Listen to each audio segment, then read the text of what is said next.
C'est parti. Bonsoir à tous, je suis Julien Hernandez de Causerie FC. On se retrouve pour le webinaire du soir prévu avec Damien Donce Sport et Jacques Lacharme.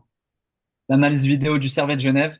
L'idée est vraiment de vous parler pendant 1h15 de un maximum de l'analyse vidéo, de comment on devient analyste, de comment on se forme, du quotidien d'un analyste, de comment proposer des choses pertinentes dans ce cadre-là. On va parler un peu du futur du métier, aussi ce qui peut se passer au niveau plus amateur. On sait qu'on a pas mal de gens issus du monde amateur qui seront présents. Donc avec Damien et Jacques, on va essayer de balayer un maximum de choses possibles. Damien, tu peux te présenter, tu présentes Jacques. Derrière, on vous montre en 2 minutes euh, tout le potentiel du logiciel On se sport. Damien a préenregistré une vidéo. Ensuite, on vous parle d'une formation qu'on propose ensemble. On se sport en partenariat pédagogique avec Causerie FC. Formation qui peut être finançable à 100% pour les salariés de club. Donc, on va vous la présenter après. Et derrière, on déroule avec Jacques pendant un peu plus d'1 heure. On se régale autour de l'analyse vidéo. Allez, Damien, je te laisse te présenter Jacques. Merci Julien. Bonjour à tous, bonsoir à tous. Déjà, merci d'être présent. Il y a du monde, ça crée un engouement et c'est génial. On se retrouve tous ensemble autour d'une thématique qui nous plaît, qui nous touche plus ou moins, ou alors qui nous intéresse, parce que l'analyse vidéo, c'est un métier qui, à mon goût, qui a encore un petit peu pour lequel il y a encore un petit peu de retard en France. Donc l'idée ce soir, c'est de faire intervenir un professionnel du métier qui a connu ce métier en France et aujourd'hui à l'étranger. Il est au Servette de Genève, donc je vais le laisser effectivement se présenter à vous. Comme le disait Julien, on va prendre 2-3 minutes pour présenter la formation qui est proposée aujourd'hui par Causerie FC en partenariat avec On se Sport, pour lequel je suis référent en France de ce logiciel d'analyse vidéo. Donc ça, on va prendre 2-3 minutes pour le présenter très rapidement. Et derrière, on laissera, voilà, on va poser les questions à Jacques pour connaître un petit peu à la fois son parcours, son ressenti du métier, que ce soit chez les jeunes, chez les garçons, chez les filles, chez les pros, chez les amateurs. Voilà, essayer de balayer un maximum de choses. Et ce qu'on fera, c'est que le chat, il est ouvert. Donc, ce que je vous invite à faire, par contre, s'il vous plaît, c'est de couper vos micros au maximum. Alors, des fois, on ne le fait pas exprès, mais de bien couper vos micros pour pas que ce soit trop la cohue. Et puis bah, n'hésitez pas à poser un maximum de questions, essayez d'en relever au maximum. Et puis, sur la fin, Jacques, ou si vous avez besoin de nous, on y répondra. On est aussi accompagné de Gabin ce soir, qui est avec nous, Gabin qui sera intervenant sur la formation en tant que formateur, pour le coup, sur la formation d'analyse vidéo qu'on va proposer. Donc, voilà. Jacques, à ton tour. Allez. C'est parti. Déjà, merci Damien et Julien pour l'invitation. C'est toujours un plaisir de pouvoir partager avec d'autres analystes, d'autres entraîneurs et d'autres personnes mon métier. C'est vraiment, vraiment sympa d'avoir pensé à moi et de m'accorder un peu de temps pour ça aussi. Avant de me présenter, est-ce que tu veux lancer la vidéo? Non, on va juste présente-toi, Ok. Jacques, et puis après, derrière, très rapidement, là, tu dis ce que tu Ouais. fais actuellement Bah, en 30 secondes et derrière, on lance la vidéo. ok, eh ben, allez. Bon, comme vous l'avez dit, hein, actuellement, je suis au Servette de Genève, le Servette FC, depuis maintenant 7 ans. Donc, une première partie chez la partie féminine. Maintenant, je suis avec l'équipe première en première division suisse. Avant ça, quelques expériences en France, en Ligue 2, à Bourg-en-Bresse et dans des clubs un peu plus amateurs. Donc, je pense que j'ai une palette assez large où j'ai connu du monde amateur avec des équipes de village jusqu'au foot féminin professionnel. Voilà, en passant par des équipes un peu plus de niveau régional, de niveau semi-pro, jusqu'à actuellement. Un beau parcours que On tu vas, reviendra en tu, détail après. tu vas bien nous le détailler, comme ça on va bien voir la montée en puissance et surtout comment tu t'es spécialisé dans l'analyse vidéo.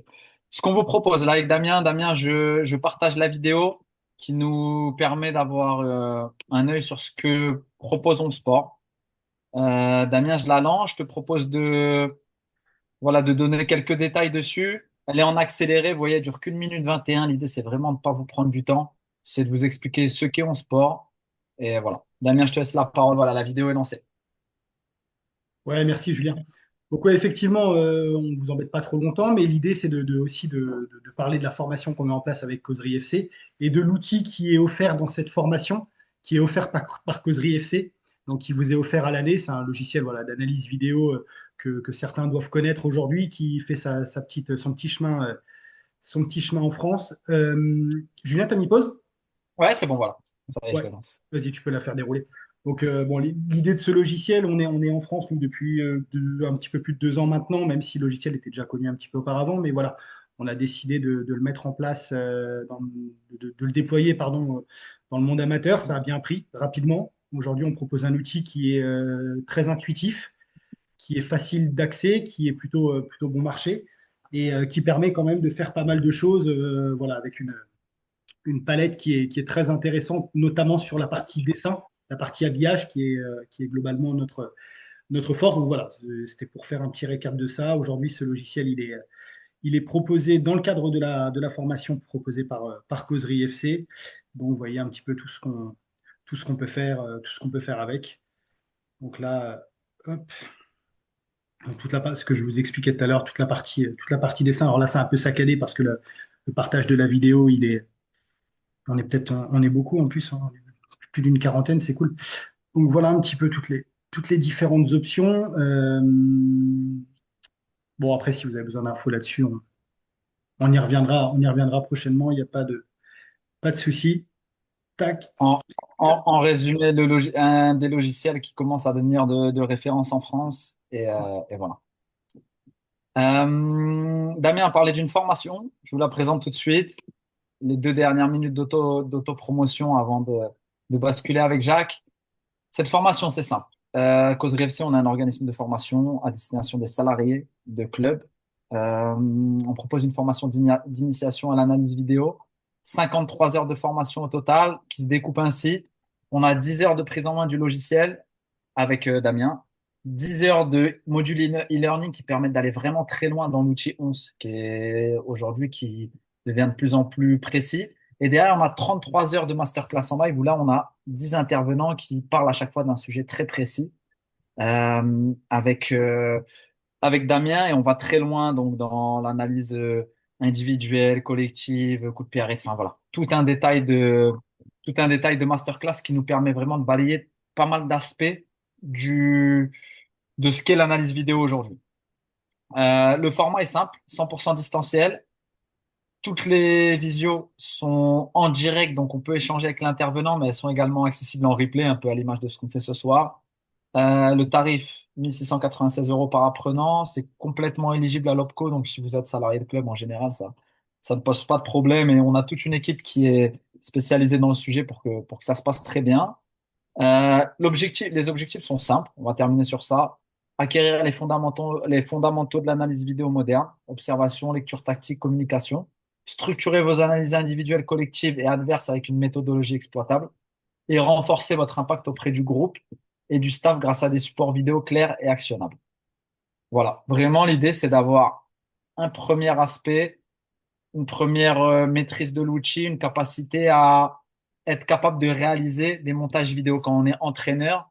C'est des compétences sur lesquelles on a envie de progresser souvent. Bah là, l'idée, c'est vraiment en 53 heures balayer avec des personnes qui sont spécialistes du sujet pour être capable voilà, d'avoir une belle initiation au sujet.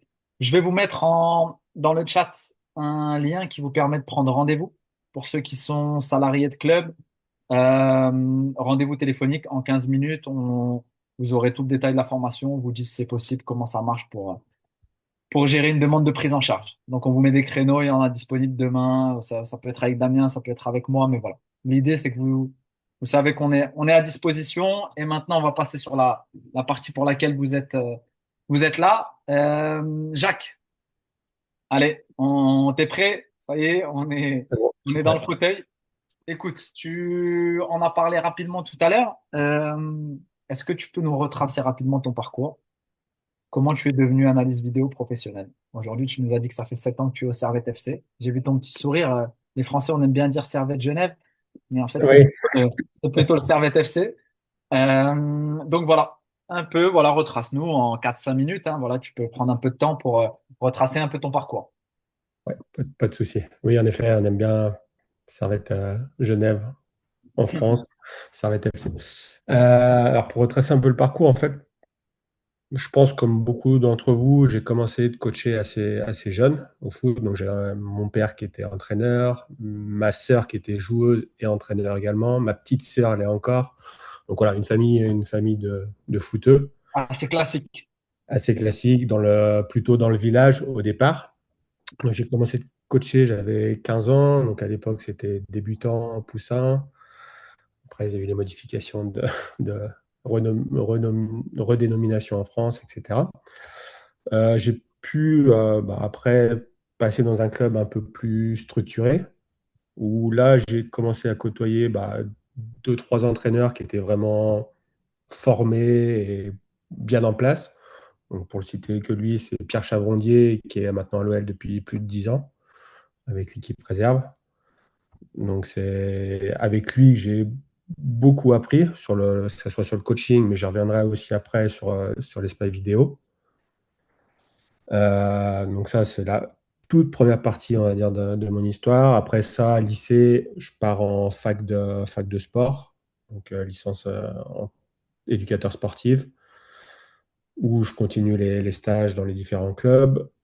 Puis un master à Dijon, entraînement, management et ingénierie du sport. Donc aussi bien des versants de l'entraînement, de la préparation physique, parce qu'à Dijon, l'aspect agile committee est assez bien ancré, que l'aspect management, donc, qui était aussi tout intéressant pour, on va dire, structurer un peu des idées, mettre en place surtout l'aspect chiffré de certaines choses.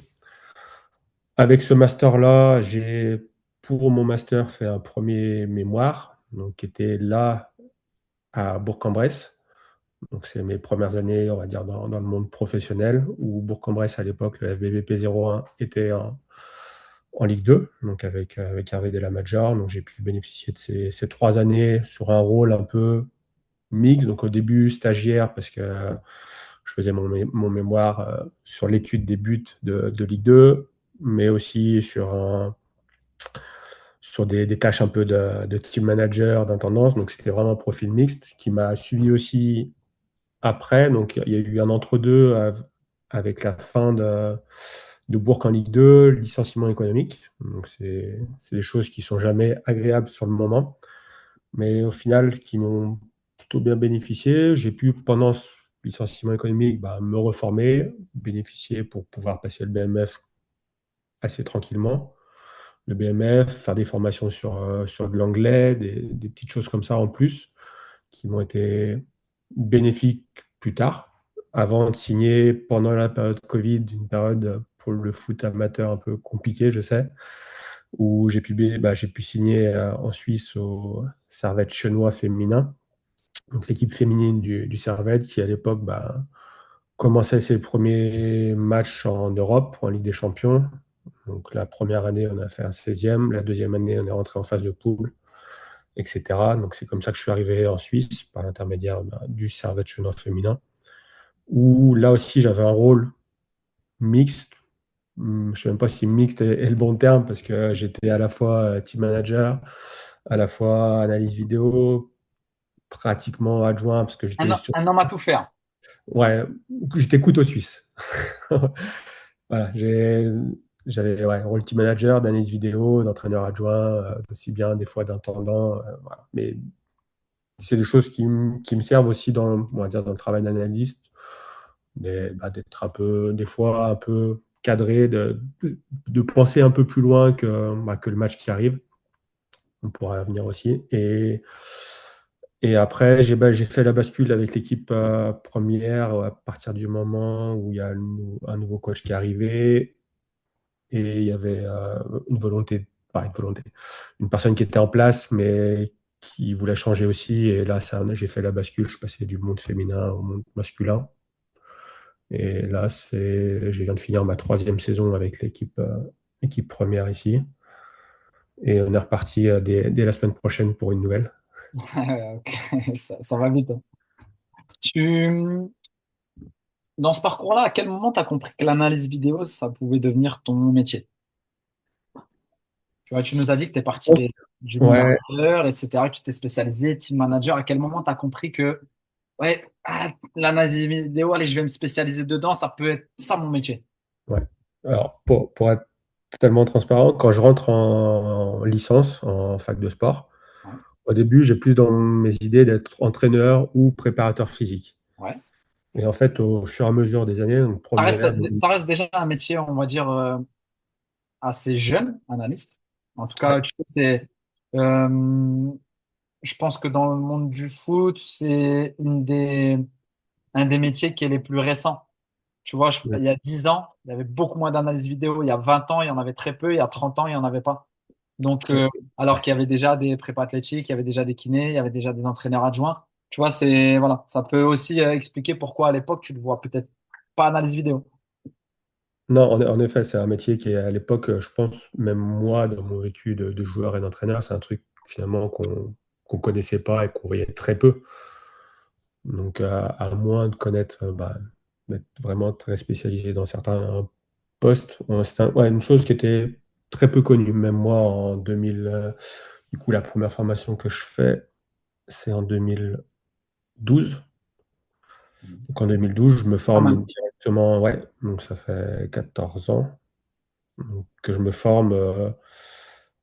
En fait, je reviens à Pierre Chavrondier, donc à l'époque qui était mon entraîneur et mon co-entraîneur avec les plus petits, où lui qui avait déjà vécu deux footballeurs professionnels, d'éducateurs d'assez bon niveau et tout, et qui était intéressé par ça aussi. À l'époque, il y a Bruno Ngotti qui le rejoint dans son staff, donc qui est aussi une personne qui a vécu dans le monde professionnel très longtemps dans sa carrière. Bon, voilà, je pense pas besoin de faire trop son CV à Bruno. Mais c'est des personnes qui étaient intéressées par ça et c'est comme ça que j'ai fait ma première vidéo en fait avec eux. Donc à l'époque, c'était caméscope sur un trépied à l'ancienne pour ce qui pouvait être fait et Ah, séquençage à via. l'époque, la captation était également très importante dans le rôle de l'analyste. En tout cas, il avait un rôle encore plus déterminant dans ce sujet, on va dire. Oui, parce qu'à l'époque, c'était la première chose qu'on était obligé d'avoir. Maintenant, on en reparlera certainement plus tard, mais c'est quelque chose de beaucoup plus simple à avoir des images. Je pense qu'il y a énormément de clubs qui sont capables de filmer maintenant. Parce que la technologie a évolué, parce que c'est assez simplifié. Mais voilà, la première étape à l'époque, en fait, avec Pierre et Bruno, c'était de filmer le match et derrière de passer, pour être aussi totalement transparent, la première fois où je prépare un retour vidéo avec eux, je pense qu'on passe 5 heures tous les trois assis à un bureau à regarder le match, à regarder les séquences, etc., etc. Et ça, ça m'a un peu marqué en fait à l'époque parce que c'était tellement passionnant de faire ça avec eux qui avaient leurs yeux de très bons footballeurs à côté de moi et qui amenaient les correctifs. Et en fait, je me suis dit aussi, ça m'intéresse et j'ai envie de creuser un peu ça. Et je pense que c'est peut-être le point de bascule où les discussions avec eux, le fait de le faire une première fois a fait un peu basculer la chose et m'a donné encore plus l'envie d'aller là-dedans et de me former un peu plus là-dedans. Et c'est à la fin de cette saison-là, en fait, je prends la décision, donc j'arrive à la fin de ma licence.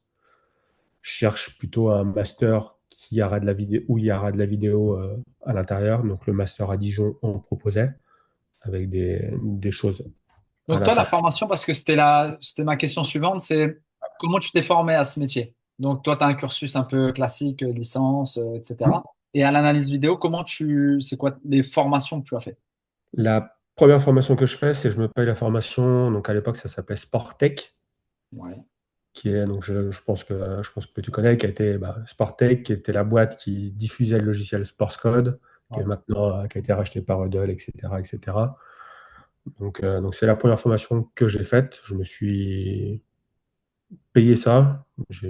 Ma famille m'a aidé pour pouvoir payer ça aussi. C'était une volonté de ma part et un soutien de ma famille pour pouvoir payer la formation qui était un petit peu onéreuse, mais qui permettait en fait dans quelques jours de balayer rapidement le logiciel et d'avoir un accès au logiciel sur une saison entière.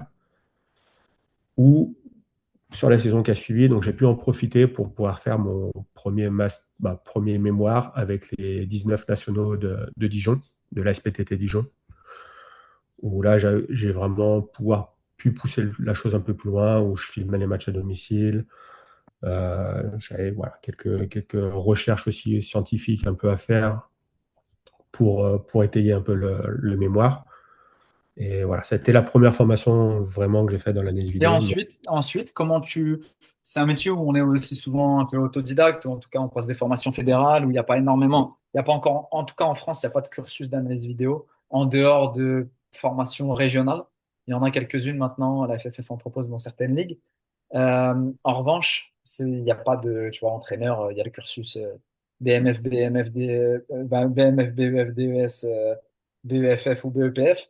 Ouais. Il n'y a pas cette progressivité. Dans la préparation athlétique, il y a des diplômes, enfin, il y a des diplômes nationaux. Au poste de gardien, il y a des diplômes nationaux, etc. Mais pas pour l'analyse vidéo. Donc, toi, après, comment tu as continué ou comment tu continues peut-être? Bah, la suite, c'est recherche pour la deuxième année de master, recherche d'un deuxième lieu de stage. Et c'est là où j'ai la chance de rentrer à Bourg, donc, qui était à l'époque, qui montait de national en Ligue 2. Ouais. Et où du coup, j'entre dans le monde professionnel, où là aussi, les choses se développent et s'ouvrent assez rapidement.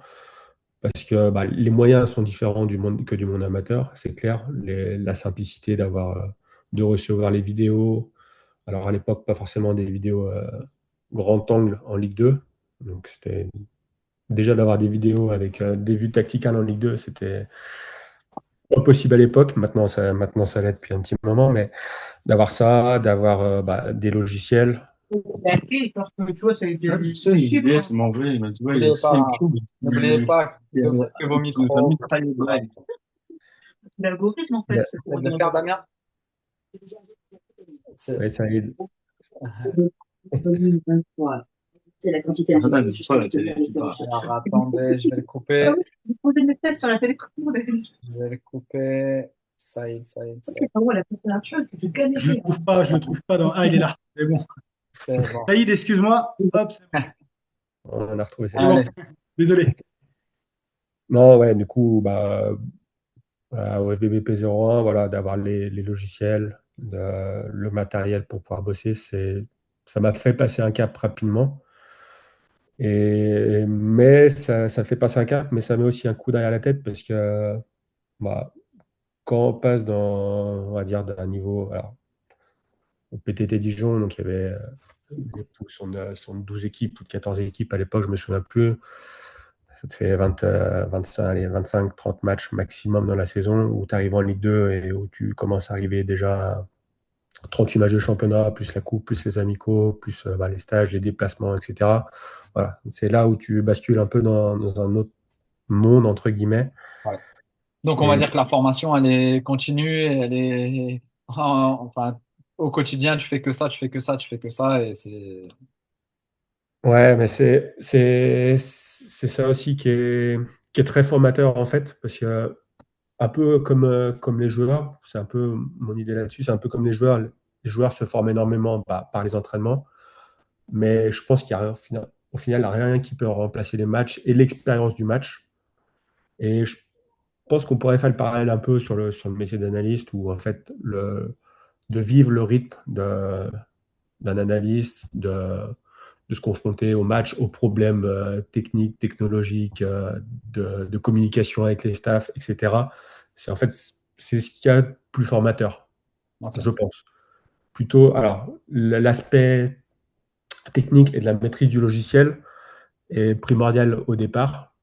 On est obligé de savoir faire fonctionner le logiciel, mais après, les petits vis, les petits trucs, les petits raccourcis, les petites choses comme ça vient avec l'expérience, avec l'utilisation en fait. Justement, l'expérience aujourd'hui, si on bascule sur ce que tu fais aujourd'hui au Servette FC, comment tu définirais ton rôle? 100% analyse vidéo, en charge, vous êtes à l'intérieur d'une cellule vidéo, combien vous êtes, tu vois dans quelle équipe tu es? Vraiment, c'est quoi ton rôle aujourd'hui? Sans rentrer dans l'émission, après on va parler de ton quotidien et en tout cas d'un planning un peu hebdo, mais voilà, globalement, c'est quoi ta mission? Non, alors, Ça me permet de présenter un peu la structure aussi actuelle Ouais, du Servette bien FC. Donc, sûr. actuellement, au jour d'aujourd'hui, je suis seul sur l'équipe première. On a un analyste qui est sur l'académie et un deuxième qui bosse avec une partie des équipes jeunes sur l'académie. La chose devrait fonctionner différemment la saison prochaine. On devrait enfin, normalement, on sera deux l'année prochaine. Peut-être qu'il est même dans l'audience. Je m'a dit peut-être qu'il regarderait la vidéo, mais donc on sera deux l'année. Il vient d'avoir la confirmation qu'il était embauché, donc en direct. Non, il sait déjà, ça y est, pas de souci. Donc on sera deux l'année prochaine. Donc l'année prochaine, je fonctionnerai pour la première fois de ma carrière d'analyste en binôme, en cellule vidéo. Donc c'est quelque chose qui va me redonner aussi un petit coup un petit plus dans le Aujourd'hui, quotidien. globalement, enfin, toi, tu es l'analyste vidéo de l'équipe professionnelle du Servette FC Ouais, et tu es tout seul et donc ça prend tout ton temps et tu te consacres à ça à 100%. exactement. Voilà. Alors, si je pouvais définir vraiment le poste, je dirais plutôt presque adjoint en charge de la Ok. vidéo, Tu même interviens un si peu de terrain également. pas beaucoup, surtout sur les parties plutôt, on en reviendra peut-être dans le planning de la semaine, mais plutôt Ouais, sur les ok. parties mise en place tactique, ou voilà, ou quand on fait de la mise en place tactique, je suis celui qui connaît finalement le plus les adversaires et les comportements des adversaires potentiels. Donc c'est, je pense, moi le plus à même de faire les correctifs sur les positions, voilà, les choses qu'on va. Ok. Si tu Ouais, dois nous présenter justement, alors vas-y, présente-nous une semaine, ta semaine classique avec match quoi, samedi soir? alors en Suisse, il n'y a pas de match samedi soir, c'est match samedi après-midi ou dimanche après-midi. Ok, donc l'un des deux, si on parle de, allez, on va parler de J0 au jour de match.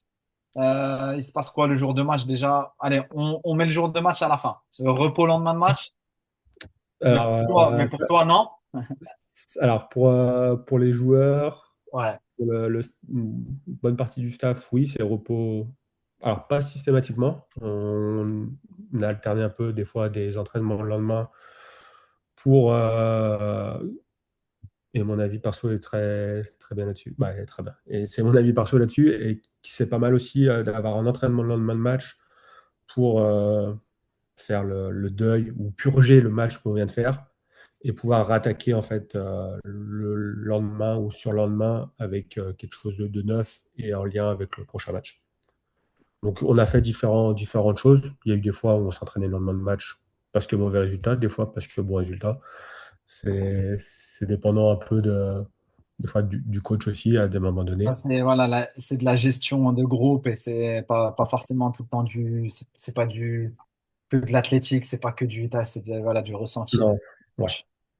Mais alors, ouais, pour la semaine, il y a une bonne partie plutôt, on va dire, le début de la semaine qui est pour moi consacré à la fin de l'analyse de l'adversaire. Ouais.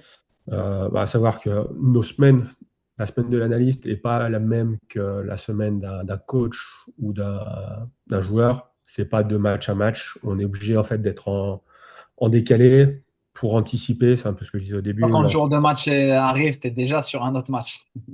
Tu es déjà sur le suivant. Ouais, alors le jour de match, j'essaye de rester beaucoup plus focus sur le match, mais par exemple, la veille de match ou les 2, 3 jours avant notre match, forcément, il y a un peu de travail qui est fait sur le futur adversaire ou les futurs adversaires. Donc, en C'est, début de semaine, toi, tu es toujours présent sur site pendant les entraînements? alors, je suis présent au bureau. On a un problème, on peut dire ça comme ça, de structure au Servette, où ce qui fait que nos vestiaires sont au stade, mais on ne s'entraîne pas au stade, donc on reprend les voitures pour aller s'entraîner sur un Ok, autre lieu. Donc, je ne suis pas présent systématiquement sur les séances. Je pense ok. que c'est quelque chose qu'on réglera l'année prochaine, le fait d'être deux, et ça pourra avoir au moins tout le temps quelqu'un sur le lieu d'entraînement. Je suis présent sur les séances, du coup, plutôt sur les grands espaces, donc plutôt les Milieu de séances semaine, séance milieu de semaine, tactique voilà. ou veille de match. Mardi, mercredi, généralement, si on joue le samedi, c'est mardi, mercredi, où je suis présent sur le lieu. Donc ça nécessite aussi une organisation parce que c'est pour moi un peu de temps perdu avec la route, avec le fait de ne pas avoir la possibilité actuelle de faire du traitement en direct de l'image. Pour revenir un peu plus sur le détail, sur ces deux grandes séances de milieu de semaine, c'est des séances qui sont filmées via le drone. Donc c'est de la captation en drone parce que c'est l'une des vues qui, tactiquement, apporte le plus. Et Captation uniquement des moments d'opposition. ouais, des moments de position et de tout ce qui est tous les jeux en lien Projet de jeu ou en tout cas une dimension ouais, grand lien espace tactique. ouais. Ouais. Tout ce qui va être échauffement, rondo, etc. Sauf il y a vraiment un lien, un objectif précis derrière. Donc tu vas être sur quoi? Tu vas être sur entre, en fonction des séances, mais entre 20 et 45 minutes de moments filmés.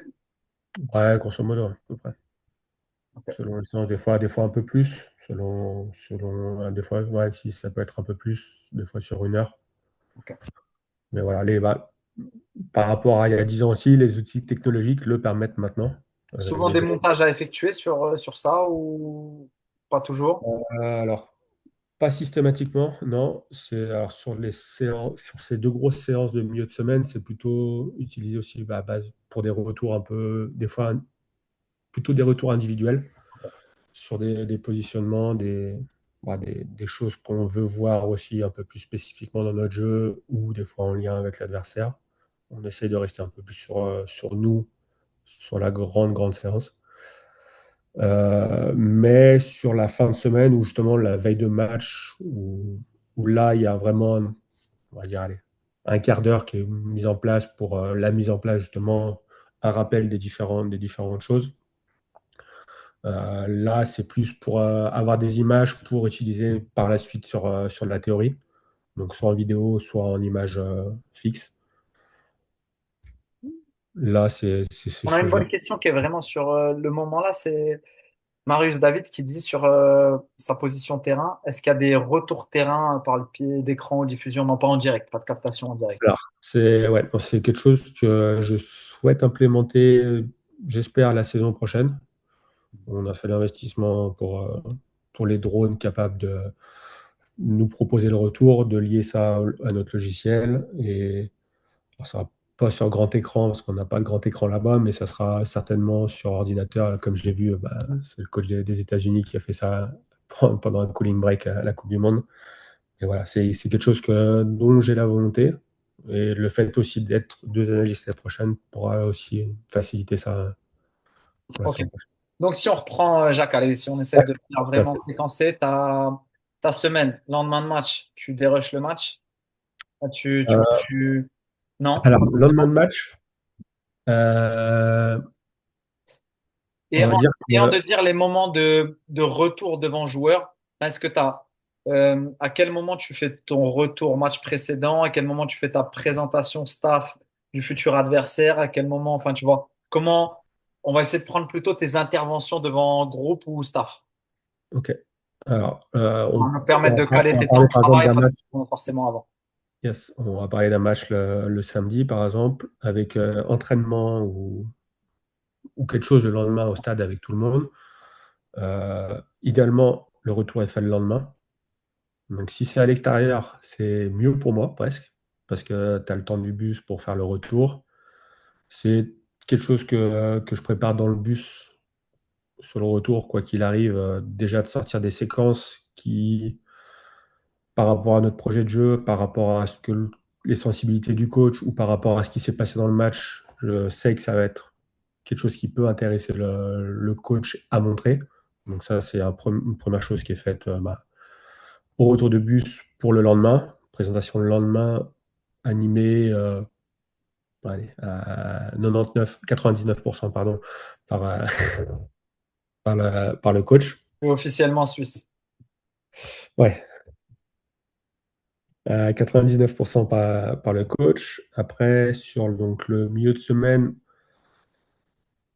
en reparlant du match le samedi, mardi, mercredi, il y a le staff meeting, donc avec le coach, les deux adjoints, l'entraîneur de gardien et moi-même. Donc ça, c'est quelque chose que j'anime. Donc ça, c'est vraiment le staff entre nous pour choisir. Bah, alors, moi, je leur présente l'adversaire. Ensemble, on choisit des séquences qu'on va montrer aux joueurs. Donc, on l'a fait de différentes façons. On l'a fait soit en deux fois, en découpant off et def, soit tout d'un trait, selon des fois le timing, selon le match qui arrive, selon le nombre de choses à montrer, etc.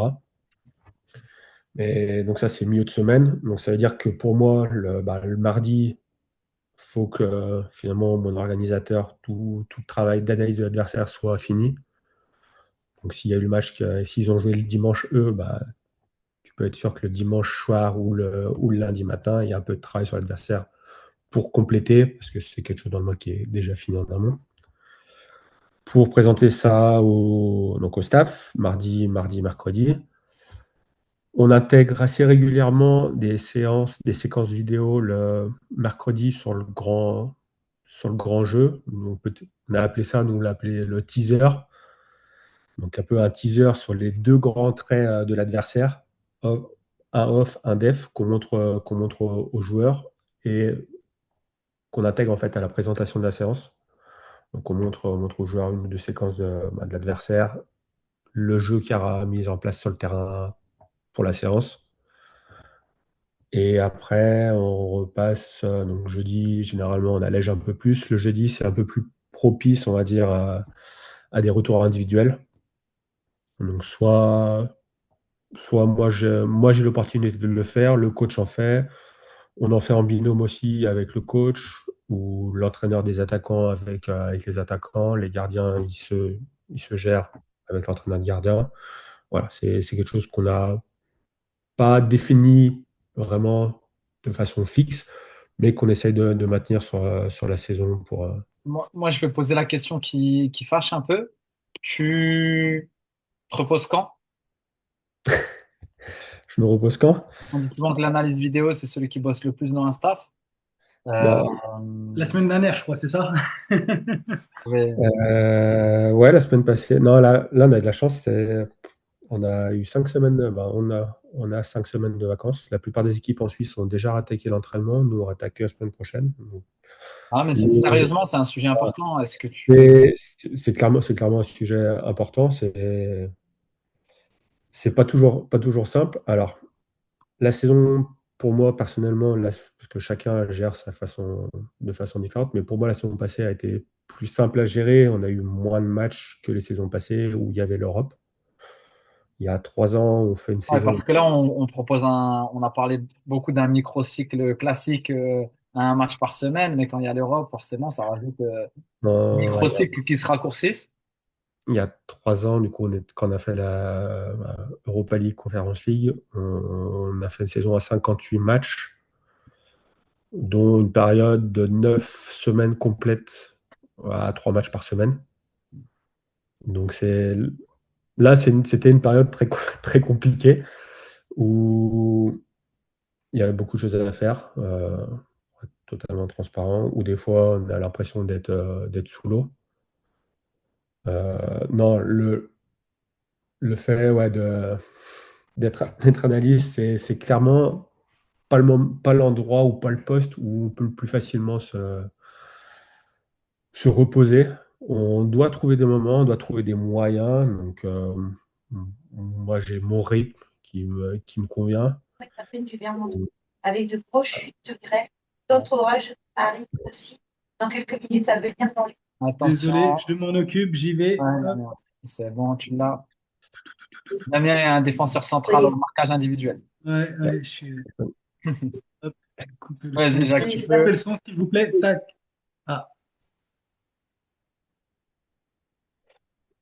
Non, oui, c'est important de prendre du temps pour soi. Donc, que ce soit d'aller visiter la famille, d'aller au sport. C'est pas toujours simple. Alors, c'est, on va dire, l'un des défauts du métier d'analyste, ou aussi du staff, même des joueurs, d'avoir peu de week-ends, peu de temps à consacrer des fois à Bon, notre entourage. on n'a pas trop parlé du jour du match. Le jour du match, tu fais quoi? Euh, Juste avant de passer Ouais, sur le jour de match, je veux vas-y, juste vas-y. compléter sur des choses qui sont aussi faites sur la semaine. Ouais, En parallèle donc, de l'analyse de l'adversaire, etc., il y a actuellement, je fais une première vidéo pour les gardiens, donc avec les préférences de frappe des attaquants, ce ok. qui se passe en C'était une des coopération. questions. Est-ce qu'il y a des montages individualisés, etc., avec des possibles adversaires au poste, Ouais, ou sur eux-mêmes? non, exactement. Donc il y a une première qui est faite pour les gardiens, donc ça c'est quelque chose de systématique. Une, euh, une deuxième un peu moins systématique, plutôt sur le début de saison où on connaît un peu moins les adversaires et les individualités de l'adversaire, avec une vidéo sur chaque joueur. Donc ça c'est quelque chose qui est assez chronophage, d'aller chercher les séquences de l'adversaire de façon individuelle et de ressortir un montage assez succinct mais qui reflète bien. Plus, on en a parlé un petit peu, tout ce qui est feedback avec les joueurs de façon indiv ou de façon sous-groupe de temps en temps. Et des trois trucs qui prennent aussi un peu de temps dans la semaine, c'est tout, on va dire, maintenir à jour finalement plutôt une base de données vidéo, data, en lien tout ça, de maintenir ça pour éviter d'être sous l'eau le jour où on en a besoin. Donc voilà, c'est quelques tâches en plus qui je rajoute au quotidien, qui ne sont pas systématiques, mais qui prennent quand même un peu de temps sur une semaine. Et jour de match, alors? Jour de match, alors, jour de match, j'ai la lourde tâche, je ne sais pas si c'est la lourde tâche, plutôt l'honneur de préparer la théorie. Donc c'est moi qui prépare la théorie, donc la théorie est assez simple actuellement chez nous, c'est line-up, qui est les joueurs qui commencent. Après, tu as 3 diapos off, 3 diapos def. Donc, avec des images de ce qu'on a fait à l'entraînement tactiquement, avec un habillage particulier, une mise en lumière, etc. De l'adversaire, de nous et de l'adversaire, donc sur le match, donc 3 et 3, donc en 8 slides, c'est quelque chose qui est réglé, mais qui nécessite aussi d'avoir bah, beaucoup d'échanges et d'aller-retour avec le coach, savoir ce qu'il veut dans la théorie, parce qu'à la fin, c'est quand même lui qui la présente. Donc ça, c'est le jour de match. Donc Quand c'est tu dis la théorie, c'est la causerie en... Oui, causerie, pardon. Causerie, voilà. C'est vrai, la causerie en France, ouais, exactement. Euh, donc ça, c'est, on va dire, l'avant-match. Juste avant coup d'envoi, donc en Suisse, c'est 75 minutes, 75. Quand on reçoit la feuille de match de l'adversaire, là, j'affiche sur les télés la compo de l'adversaire avec un résumé écrit de chacun de nos adversaires. Le coach prend la parole 2 minutes, juste pour redire s'il y a des modifications qui ont été faites dans le line-up ou par rapport à ce qu'on s'attendait. Suite à ça, moi, je fais un tour du vestiaire avec la même chose qui est diffusée sur l'écran du vestiaire avec donc, le line-up adverse, avec la tablette pour refaire un tour plutôt de nos 11 joueurs titulaires pour voir s'ils sont au clair avec leur adversaire direct et avec le plan de jeu qu'on a présenté juste avant dans la théorie. Voilà, juste 2, 3 rappels comme ça. Des fois, c'est 2 mots, ça suffit. Des fois, les joueurs, ils ont besoin de discuter un peu plus. Mais voilà, un tour qui est fait comme ça, c'est quelque chose que j'ai mis en place et que j'aime bien aussi. Ça permet de ressentir aussi un peu nos joueurs, des fois. Donc ça, après, dans le même temps, il y a soit avant, soit après, selon le temps que j'ai, il y a tout ce qui est mis en place des supports. Donc vestiaire, que ce soit le tableau tactique, la télé, mais aussi en tribune et sur les bancs. Donc moi, la connexion au feed qui arrive donc de la télé, du tactical qui arrive sur mon ordinateur, où je dois connecter aussi, selon les lieux, des fois des antennes sur les bancs de touche pour pouvoir diffuser sur la tablette sur banc de touche. Donc c'est 2, 3 choses, on va dire, techniques et technologiques qui peuvent rapidement mm, me mettre dans la merde pour pas être grossier, ou des fois, il y a une connexion qui n'y est plus, ou ça ne marche pas comme on veut, et ça fait perdre un peu de temps, et tu as le coach qui t'appelle, ou l'adjoint qui t'appelle parce qu'ils ont besoin et ça en même temps, et voilà. Et c'est des moments, en fait, où il faut arriver, c'est un peu aussi la même chose sur la mi-temps, où il faut arriver à être calme, et on va dire de dealer un peu avec, de gérer un peu cette pression-là qui peut nous tomber dessus pendant le match. Donc ça, c'est vraiment toute la partie avant-match. Pendant le match, donc il y a un des assistants qui est avec moi en première mi-temps, communication sur le banc assez classique avec un appel WhatsApp. Nous on fait ça avec un appel WhatsApp sur le banc donc pour valider, modifier ou ajuster le plan de jeu. Dans le même temps, le séquençage collectif de ce qui se passe sur le terrain. Donc j'ai trouvé ça avec ça s'appelle un stream deck, c'est un truc de streamer qui permet de faire des switches et tout. Donc il y a des raccourcis clavier qui arrivent sur mon logiciel, qui coupent sur mon ordinateur, et qui est assez pratique, et qui est totalement personnalisable. Pour arriver à la mi-temps, je descends avec l'iPad à la mi-temps, Ok. pour diffuser ou non des séquences au groupe entier, Échange selon rapidement avec le coach. Est-ce qu'on diffuse, l'échange. est-ce qu'on diffuse pas? C'est la première chose qu'on fait. À la mi-temps, on descend, on se réunit, le coach, les deux adjoints, l'entraîneur des gardiens et moi-même, on se réunit tous les cinq, soit dans notre bureau, soit dans le vestiaire staff, pour discuter ce qu'on veut changer, est-ce qu'il y a des choses à changer ou pas, est-ce que ça a bien marché, et est-ce qu'il y a éventuellement des choses à montrer. Donc ça, c'est là où faut être assez bon et assez réactif. Si le coach il te demande, j'aimerais bien montrer un truc comme ça et qu'il t'a pas prévenu un petit peu avant la mi-temps de préparer ça, ou alors qu'il décide de montrer totalement, c'est arrivé aussi, qu'il décide de montrer quelque chose que j'avais pas sur mon iPad. Et là, il faut réfléchir assez rapidement pour se dire où c'est que je vais trouver ça. Récupérer un iPad ailleurs ou sur le téléphone, brancher, voilà. Mais ça va assez vite pour, euh, pour montrer les choses. Et c'est pas quelque chose de systématique. Il y a des fois où on ne montre rien, ou des fois on montre à un joueur ou deux joueurs. Voilà, Ok. c'est assez aléatoire.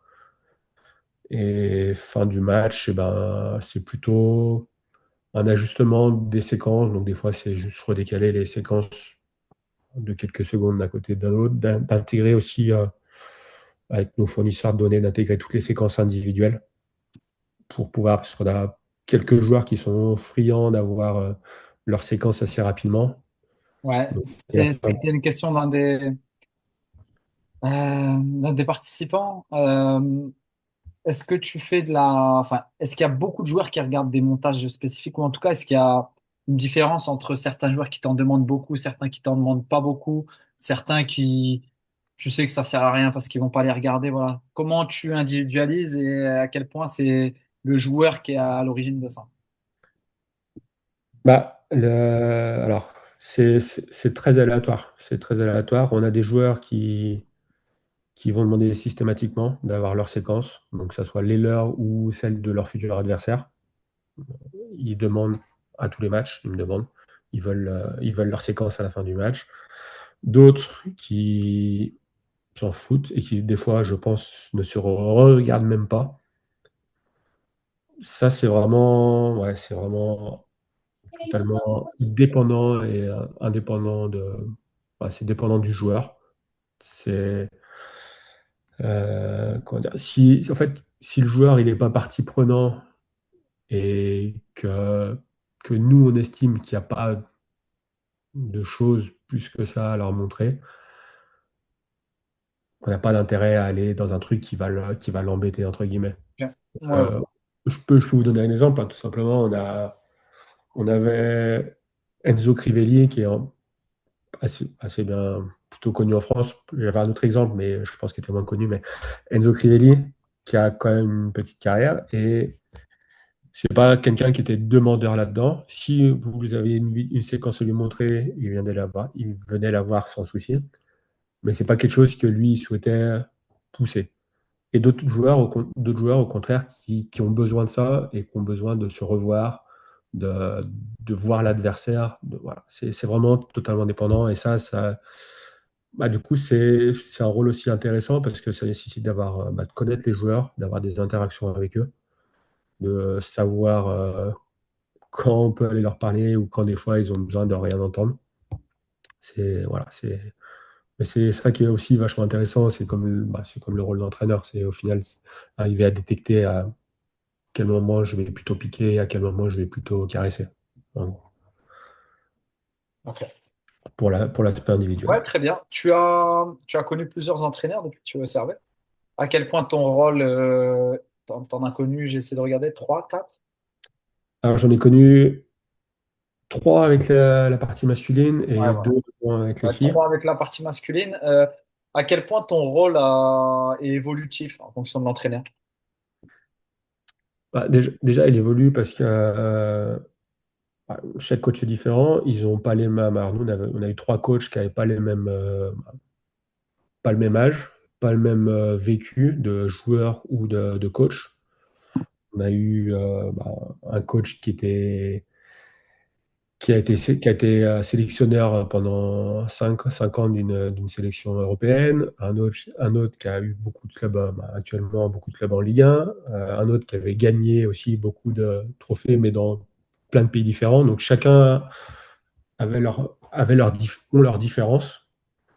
Et c'est un peu ce que je disais aussi au début, c'est ce qui est agréable dans le métier. Alors, c'est encore une fois, on pourrait définir 2 postes d'analyse différents. Il y a des analyses de club, il y a des analyses de coach, qui, une fois qu'on a trouvé le coach avec qui il bosse, bosse avec lui. Euh, mais moi, je trouve qui est intéressant, c'est ça, c'est de pouvoir aussi se nourrir un peu de l'expérience, de la vision de chaque coach. On a eu un coach qui était beaucoup plus sur l'aspect comportement du joueur, mais pas comportement vraiment technique, plutôt dans l'aspect mental. Donc il était beaucoup là-dessus. Donc c'est beaucoup plus de travail, on va dire, de feedback individuel que collectif. Et d'autres qui sont plus axés sur l'aspect collectif, justement, sur l'entente entre une ligne, entre les milieux ou les comportements vraiment de sous-groupe. Donc c'est des choses intéressantes. Et concrètement, on peut le moi, ça me nourrit, mais ça me fait dans mon quotidien, ça me fait changer un peu des petites choses techniques, mais une fenêtre de codification, voilà, Ouais. je, Elle alors, évolue, elle évolue beaucoup, ta fenêtre de codification, en fonction en fonction de l'entraîneur. Est-ce qu'elle a beaucoup évolué? non, pas tant que ça. Au début, quand j'ai commencé à faire de l'analyse vidéo, ouais, elle a pas mal changé. Et je me suis retrouvé donc avec un coach avec qui j'ai très peu bossé, donc qui était le coach qui était chez les filles encore la saison passée, un Espagnol, qui a José Barcala, qui est maintenant parti au Bayern Munich, qui est très très bon coach espagnol, et qui avait une vision pour moi foot qui me correspondait le plus, donc avec des choses mais assez basiques au final. Donc 5 mètres, 5 mètres dynamiques, etc., etc. Mais qu'on retrouve dans le foot entier. Et après, par rapport au nouveau coach avec qui je bosse, c'est là où j'adapte certaines choses. Peut-être il y a des coachs qui vont vouloir absolument voir les deuxièmes ballons. Donc là, tu crées une séquence Hmm. deuxième ballon. D'autres qui vont, je sais pas, c'est le genre On de avait choses. on avait une question qui revient un petit peu à. On est sur ce sujet-là. Est-ce qu'il y a une démarche différente dans l'analyse vidéo du foot masculin et du foot féminin? En tout cas, est-ce que ton rôle est très différent? Est-ce que. Enfin, voilà. Euh, alors mon rôle a été différent parce que j'avais pas exactement le même rôle avec les filles qu'avec les garçons. C'était pas en lien avec foot féminin, foot masculin, quoi. Non, c'était pas en lien là-dessus. Mais alors, non, je pense que plus ça va, plus quand même on tend. Alors, en partant d'un postulat où l'équipe masculine et l'équipe féminine ont les mêmes moyens, sont des équipes professionnelles. Voilà, si on prend l'Olympique Lyonnais féminin et l'Olympique Lyonnais masculin, les standards sont globalement les mêmes sur les moyens technologiques, voilà, ce qui est en place autour de l'équipe. Parce que avec l'équipe féminine du Servette, j'avais pas les mêmes moyens, ressources qu'avec l'équipe masculine actuelle. Donc déjà ça peut biaiser un peu le jugement, on va dire. D'accord.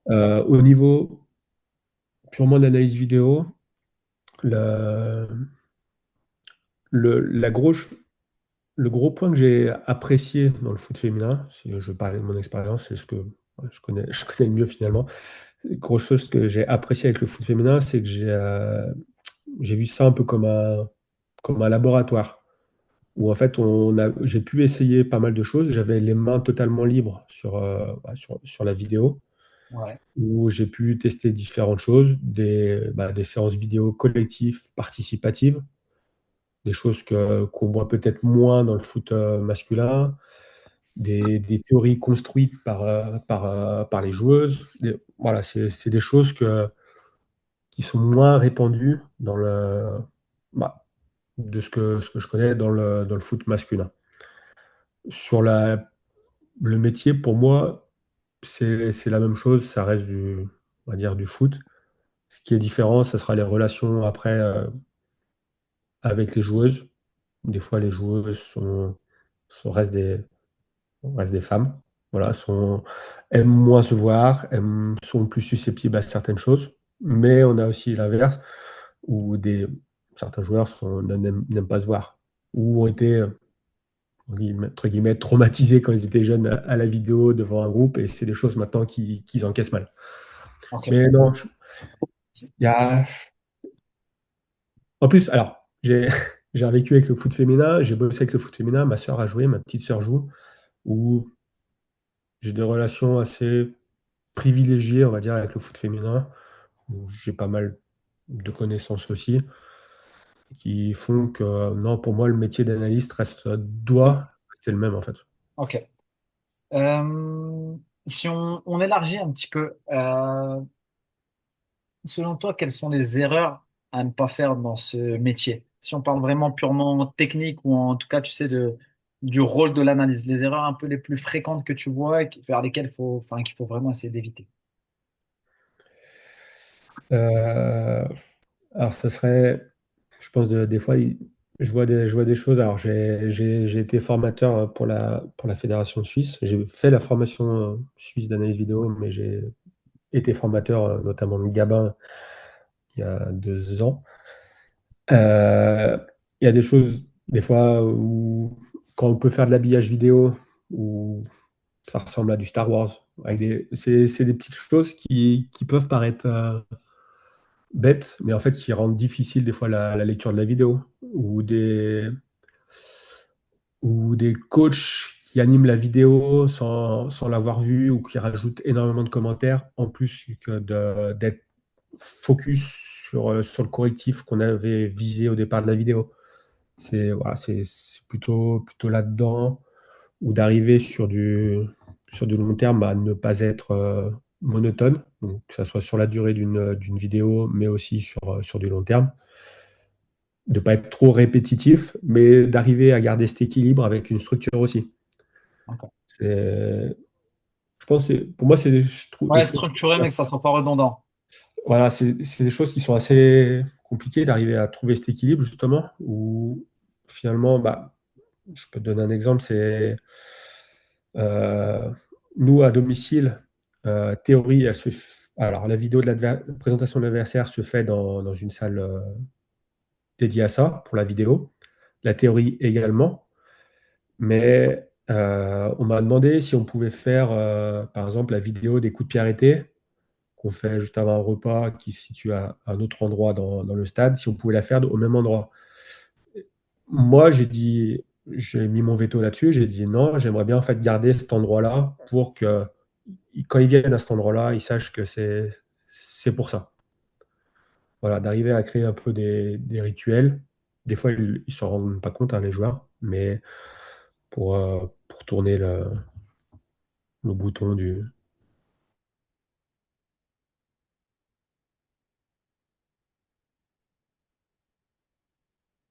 Chat et on va essayer de les prendre vite. On est là encore pour une petite vingtaine de minutes. On essaie de les traiter vite, Jacques. Ouais, ouais, pas de souci. Question d'Anthony. Combien de matchs de l'adversaire tu regardes en moyenne avant d'effectuer un montage? Minimum 3. Minimum 3 matchs. Euh, Généralement le dernier, sûr. Et après, soit les deux avant, selon où ils se sont joués, selon aussi des fois les faits de jeu. Si, bah, on peut donner un exemple tout con, mais s'il y a eu un rouge au bout de 10 minutes, voilà, ou s'il y a 3-0 pour l'équipe que je devais analyser ou qu'ils perdent 3-0 rapidement, bah, c'est peut-être un match que je vais zapper et mettre un peu plus vite de côté. Voilà. Mais minimum 3 matchs, c'est monté en Europe. Je pense qu'en Europe, je suis monté sur 8-10 matchs. Ok. Je préparais encore plus sérieusement les matchs. Ouais, en Europe, c'est. On Ouais, connaît moins l'équipe et on n'a pas de. Aussi, c'est pas dans notre championnat, donc il faut vraiment regarder pas mal de choses. c'est ça. Ouais. Est-ce que on a Eddy qui nous pose une question. Est-ce que quand l'équipe perd, tu te dis qu'il y a une analyse qui t'a échappé? Voilà, rapidement. Est-ce que il y a des petites pointes de regret ou... Oui, oui, parce que au final, ce qu'on dit tout le temps avec les joueurs, on est tous dans le même bateau, on veut tous la même chose à la fin. Et des fois, bah, faut reconnaître, faut être conscient de ce que nous, on a voulu mettre en place. Bah, peut-être ça ne marchait pas. C'est Des fois, on se rend compte rapidement au début du match et on est capable d'ajuster. Des fois, c'est en revoyant le match qu'on se rend compte que là, on a merdé. Mais oui, de toute façon, si c'est pas à la fin, c'est les joueurs sur le terrain qui font la chose. Mais si nous, on leur dit d'aller à droite et qu'ils nous font confiance et qu'en fait, il fallait aller à gauche pour gagner le match, ben, on, on est un peu responsable aussi. Bien sûr. Mais bah, encore une fois, c'est important de ne pas trop prendre à cœur ça non plus parce que sinon on peut se mettre dans les étapes pas possibles. Et à la fin, on a de la chance, ça reste du foot. Damien, tu as sélectionné quelques questions? Attends, on Ouais, t'entend pas. Vas-y, vas-y. effectivement, ouais, je me suis amusé pendant que vous échangiez à relever un petit peu toutes les questions. J'en ai fait un peu un récap, mais au final, sur les questions qui ont été posées, les réponses que tu as apportées, Jacques, il y a beaucoup de questions qui ont été répondues pendant les échanges. Donc, notamment, il y a pas mal de questions sur l'analyse individuelle, donc tu y as répondu, également sur l'analyse de l'adversaire. Donc, tu as pas mal répondu aussi en expliquant un petit peu comment tu faisais, enfin, si les joueurs étaient effectivement intéressés, etc. Donc, tu as même donné des exemples et puis une petite anecdote, c'est toujours intéressant. Nous, on aime bien, on est friand de ça. On est friand des anecdotes. Il y a une question qui m'a semblé aussi intéressante. Est-ce que tu as ton avis, est-ce qu'on te demande ton avis sur le recrutement notamment? Toi, en tant qu'analyste, voilà, t'es sur de l'analyse assez poussée tout au long de la saison. S'il y a un joueur du championnat notamment qui va Il intéresser nous a le dit club. qu'il était en vacances depuis 5 semaines, mais si on lui demande son avis pour le mercato, quand Ouais, bah il est on en commence. vacances. Il y a certainement des métiers, effectivement, il y a des métiers qui sont faits pour ça, mais est-ce que toi, on t'a déjà, peut-être que même les recruteurs eux-mêmes viennent voilà, te solliciter plutôt que, c'est peut-être ça, la cellule Alors, recrute. oui, oui, ça m'est arrivé d'avoir des responsables de recrutement qui me demandent mon avis, qui me demandent aussi des fois de faire un montage. Mhm, Alors, c'est des choses que j'ai plutôt beaucoup faites avec la partie féminine, où j'avais aussi une petite casquette là-dessus. Mais sur la partie, ouais, sur la partie masculine, oui, ça m'arrivait avec nos recruteurs d'échanger aussi sur nos joueurs, parce qu'au final, eux aussi, ils voient généralement pas mal de matchs. Et c'est aussi intéressant d'avoir cet échange avec eux, parce que des fois, ils connaissent presque plus, on va dire, le joueur, s'ils ont regardé un joueur, que nous qui avons vu les 5 derniers matchs, par exemple. Et bien sûr. non, c'est intéressant et on m'a demandé mon avis, on m'a demandé de faire des vidéos, mais à la fin, j'ai pris aucune décision. Ok, d'accord. Mais on te sollicite. Tu fais partie un petit peu de la boucle. Voilà. Tu peux être intégré à la boucle, voilà, sans être bien entendu décisionnaire, parce que chaque métier a voilà, chaque métier répond à sa fonction. Il y avait aussi une petite question. Alors là, pour le coup, tu as parlé du drone. Vous utilisiez le drone, notamment dans les séances d'entraînement. Donc il y avait une question d'un analyste visiblement qui fait de l'analyse mais en rugby, pour le coup. Et lui, il demandait si le drone suffisait à utiliser différents logiciels et à avoir de la data? Alors, bon, la réponse, je l'ai, mais je te laisse y répondre un petit peu. C'est un peu vague cette question. En fait, la data, elle va dépendre bah, de facteurs de données, en fait. Donc, de toute façon, ça, Alors, pour en avoir aussi un peu échangé, parce qu'on a l'avantage au Servette d'être un club omnisport. Donc, on a le foot, le rugby et le hockey qui ok, appartiennent à la même fondation. Donc, je n'ai un peu parlé aussi avec le rugby, qui évolue dans le championnat de France d'ailleurs en National 2. Euh, ok, le drone au rugby est intéressant, mais malheureusement, je pense qu'il y a tellement de choses qui se passent dans un secteur assez proche du ballon au rugby, euh, qu'on perdrait, que les analyses peuvent perdre énormément de choses en n'étant que sur du plan large avec du drone. ok. Et je sais que c'est pour ça qu'ils utilisent aussi une caméra. Généralement, les matchs sont filmés avec deux caméras, une caméra plan large et une caméra qui est focus sur la balle et sur tous les les points de rock, les mêlées, etc. Et après, sur la data, je peux pas, malheureusement, je peux pas répondre. Je maîtrise pas suffisamment les data rugby. Je sais qu'il y a des personnes qui sont prises ou des boîtes qui sont mandatées pour séquencer et du coup avoir une première data avec du XML ou etc. Bien sûr. Ouais, effectivement, parce que c'est un point important. Aujourd'hui, la data, elle n'est pas faite comme ça. Elle sort pas de nulle part. Il y a effectivement des gens qui codent derrière pour obtenir de la data dans n'importe quel. Ça, c'est un truc qui est bien à dire parce il y a tellement d'aujourd'hui de plateformes qui proposent de la data qu'on pense qu'il n'y a pas de travail derrière. Mais effectivement, il y a un travail humain qui est fait malgré tout derrière tout ça. Toi, la data dans le milieu du foot, il y avait aussi cette question. Toi, la data dans le milieu aujourd'hui, dans ton métier, est-ce que tu l'incorpores beaucoup à tes analyses? Peu? Comment tu travailles avec Euh, ça?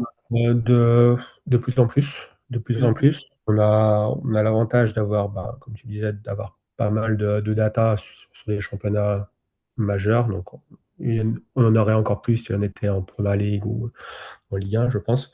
On a déjà pas mal de data, ce qui me permet aussi d'avoir deux, trois outils que je me suis créés avec des rapports en lien avec nous, ce qu'on veut, avec ce que le coach souhaite, ce que le club souhaite, Bien pour sûr. avoir une vision un peu plus large aussi de l'équipe adverse. Si on parle par exemple des 5 mètres, peut-être que les 3 derniers matchs, les 5 mètres, ils les ont joués que court. Mais si on regarde sur une échelle beaucoup plus large, on se rend compte qu'en fait, leur gardien, il a quand même une tendance énorme à envoyer des ballons longs sur l'excentré gauche. Des choses qu'on peut pas voir tout de suite en fait si on regarde la vidéo et qui permettent d'étayer un peu plus l'analyse. Donc là, oui, on a plusieurs fournisseurs. J'ai vu qu'il y avait une question sur les fournisseurs d'ailleurs.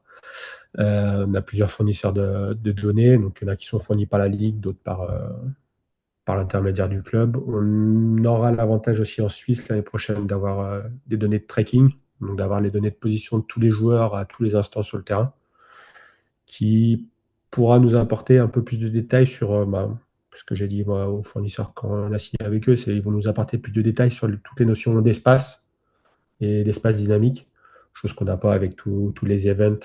Un duel et un duel, on a la position OK, mais qu'est-ce qui se passe autour de ça? Ou une passe reste une passe, mais s'il y avait une meilleure option, parce qu'il y avait un meilleur appel dans un espace, etc., c'est des choses qu'on pourra identifier un peu plus simplement et qu'on pourra avoir aussi en détail. D'accord. Il y avait une question aussi, alors vu qu'on n'en a pas non plus 50, je me permets de te la poser. Est-ce que tu utilises l'IA pour faire parler la data? Non, c'est vraiment une analyse purement perso que tu fais. Alors non, j'utilise pas l'IA pour faire parler la data.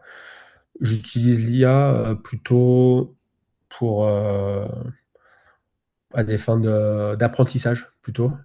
Donc, grâce à l'IA, j'ai appris un peu à coder en langage Python pour avoir aussi aller un peu plus loin dans ce que moi je veux personnaliser et créer pour mon analyse. Dans ta grille, c'est ça, dans ta grille de codif, principalement? Non, plutôt dans des rapports data ou des Ok, choses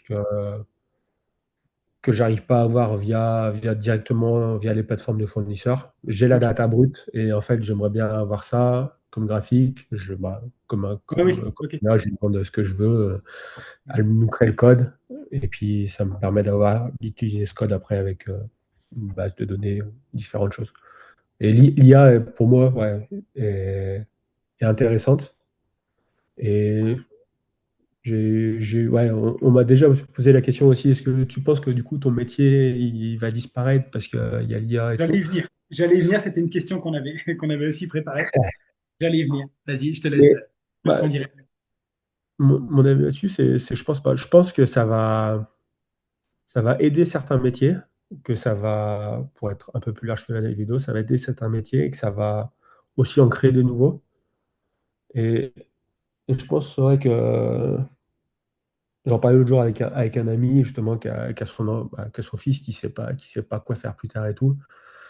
Et il me dit, et moi, je lui parlais un peu de l'IA. Je lui dis, je pense qu'il y a quand même un créneau là-dessus où d'apprendre à maîtriser cet outil, d'être expert dans l'utilisation de cet outil, ça peut être quelque chose d'intéressant pour des tas de choses, en fait.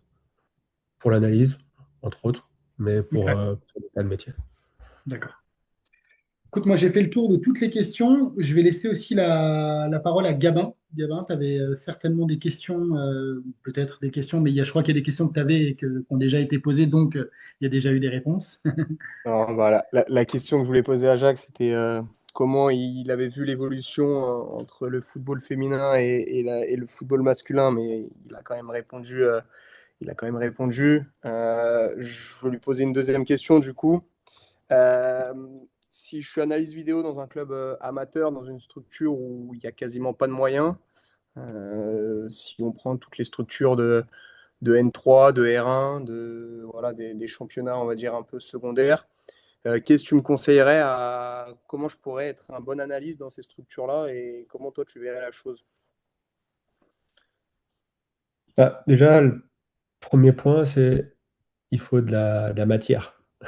Donc, tu arrives dans un club, comme je dis, de N3, même de R1, il faut quelque chose pour filmer. Maintenant, il y a des tonnes de systèmes qui existent et qui sont assez simples, pas trop chers. On arrive à trouver ça assez simplement. Je pense que tu en connais certainement pas mal. Euh, donc ça, c'est pour moi la base déjà. On a parlé déjà aussi en préambule, mais c'est d'avoir la vidéo, d'avoir quelque chose de filmé. Après, sur les outils, on sait, on sait. Ouais, On a un, 11. un très bon exemple. C'est un outil finalement assez simple. Je l'ai rapidement utilisé, pour être totalement transparent. Je l'ai rapidement utilisé, mais qui est simple à utiliser, qui permet de faire énormément de choses. Et dans un contexte semi-pro amateur, peut être vraiment une plus-value si, encore une fois, il y a quelqu'un qui derrière a du temps. Parce que quoi qu'il arrive, ça nécessitera du temps de travail derrière pour, euh, pour arriver à faire ce qu'on veut. Et après, je pense que la vidéo, on peut la découpler sur énormément de choses. Des plus petits, j'ai eu fait quand j'étais en licence déjà, de la vidéo avec des U9. Alors sur des comportements individuels, sur plutôt l'apprentissage du foot, mais avec la vidéo des joueurs eux-mêmes. Et on peut aller, j'ai fait avec des filles en régional, avec des filles pro maintenant avec le Servette. Alors on peut utiliser avec énormément de choses. Il y avait une petite dernière question qui a été posée deux fois et j'étais passé au travers. Alors, mais je crois que tu y as répondu sans donner un délai précis, mais en tout cas, tu en as parlé. C'est quelle est la durée d'une vidéo individualisée pour un joueur? Donc, est-ce que déjà, est-ce qu'il y a une réponse? Je pense pas qu'il y ait de réponse. Ça va dépendre de pas Euh, mal de bah, choses. Ça dépend Alors, vidéo individualisée pour un joueur, c'est une vidéo sur un adversaire ou plutôt un retour. Ça peut être deux choses différentes. Ouais, pour un joueur, présentation de son adversaire. Donc, c'est Ouais. Seb qui pose la Ah, question. Ouais, alors, moi, je me suis limité parce que je me suis limité à 1 minute 30, grosso modo, parce que si on prend un milieu de terrain, potentiellement, il peut y avoir, on va dire, si on prend un 6, il peut y avoir peut-être 2 10 adverses ou on va dire 3 milieux de terrain adverses. Si on monte au-dessus, bah, je suis pas sûr que le joueur aille voir tout en détail. Si on met une vidéo de 5 minutes pour un joueur, il dira, je pense pas, regarder 15 minutes. Après, ça dépend quand il la regarde. Nous, on a des joueurs qui la regardent quand ils sont en train de s'activer, donc vraiment au vestiaire avant le match. D'autres qui la regardent beaucoup plus en avance, veille de match ou milieu de semaine. Donc ça, ouais, non, après, ça, c'est moi ce que je fais actuellement. C'est ouais, entre 1 minute 30. Ouais. Jacques, j'aurais deux dernières questions. Yes. Il y en a une qui a été posée par Théo dans le chat qui est très bonne concernant la préparation de l'adversaire. Euh, donc toi, tu regardes 3 matchs minimum, tu nous as dit. Est-ce qu'on a quelqu'un d'autre que toi qui collecte des datas sur l'adversaire, qui analyse le coach adjoint, combien le coach regarde 2 matchs en général? En gros, quand tu viens leur présenter au briefing du mardi, à quel point eux, ils connaissent déjà l'adversaire? Alors, le coach, je sais qu'il regarde au moins le dernier match, mais je Ils le pense, regardent en début de semaine, là, par exemple, le lundi, ils regardent le dernier match. ouais, je sais qu'il y a une part, bah, les adjoints, généralement, ça dépend si c'est à domicile, à l'extérieur ou pas, mais généralement, championnat suisse, tu arrives à regarder les autres matchs. Donc, alors, pas le regarder de manière dire, officielle Ouais, tu l'as en temps regardé déjà, tu l'as pas mais analysé, tu l'as pas. d'avoir une connaissance et d'avoir vu un peu ce qui s'était passé aussi dans le match. Donc ça, la plupart du coach, les adjoints et puis l'entraîneur des gardiens le font. Et j'ai oublié le début de la question. Non, c'était ça, c'était Ah, voilà, oui, à est-ce qu'il y quel avait point il quelqu'un d'autre qui... regarde et toi, le staff, à quel point il connaît, il connaît le futur adversaire. Ouais. Non, généralement, le staff ne découvre pas l'adversaire parce que, alors, déjà, d'une, le championnat suisse, il n'y a pas non plus des changements dans tous les sens. Les équipes, on les joue 3 voire 4 fois dans la saison. Ok, Donc, ça aussi, ça permet d'avoir une connaissance un peu plus du championnat. ok. Nathanaël nous pose une question. Est-ce que tu aurais des conseils pour ceux qui veulent débuter dans leur formation d'analyse vidéo? Voilà, des petits conseils, là, les premiers, comment s'y mettre, à part télécharger mon sport et faire la formation Code VLC, quoi Mais faire? c'est un très bon début parce qu'au final, je pense qu'il faut se lancer, il faut se lancer un jour. Il faut essayer des choses, bah, tester des choses, se louper. Des fois y arriver, des fois tester. Pas hésiter à aller prendre des informations à droite, à gauche, à aller voir aussi comment ça peut se passer sur le terrain. Donc c'est pas, très honnêtement, c'est pas tout le temps évident en tant qu'analyste de recevoir beaucoup de monde sur une saison, mais pouvoir, comme on le fait en ce moment, partager un peu mon expérience pour le coup, c'est intéressant.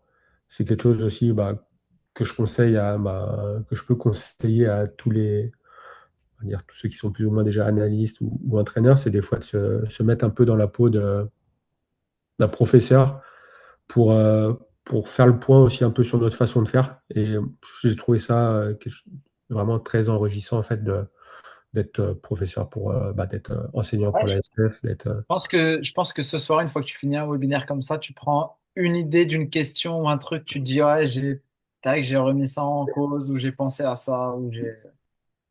ouais, c'est exactement ça. Et puis les échanges, voilà. Non, je pense qu'il faut pas hésiter à se lancer, à essayer, même si peut-être au début ça ne marchera pas. Même avec comme j'ai dit avant, même avec des plus jeunes.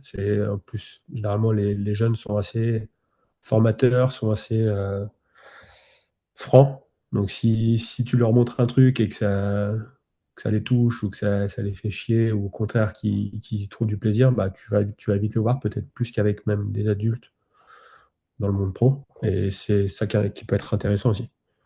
Ok. La dernière question, on en a pas mal qui sont venus dans le chat, des super intéressants. Je te pose pas celle d'Eddie qui demandait si ça payait bien en Suisse. On a déjà la réponse. On connaît le niveau de vie moyen en Suisse. Donc, il n'a pas besoin de répondre, Jacques.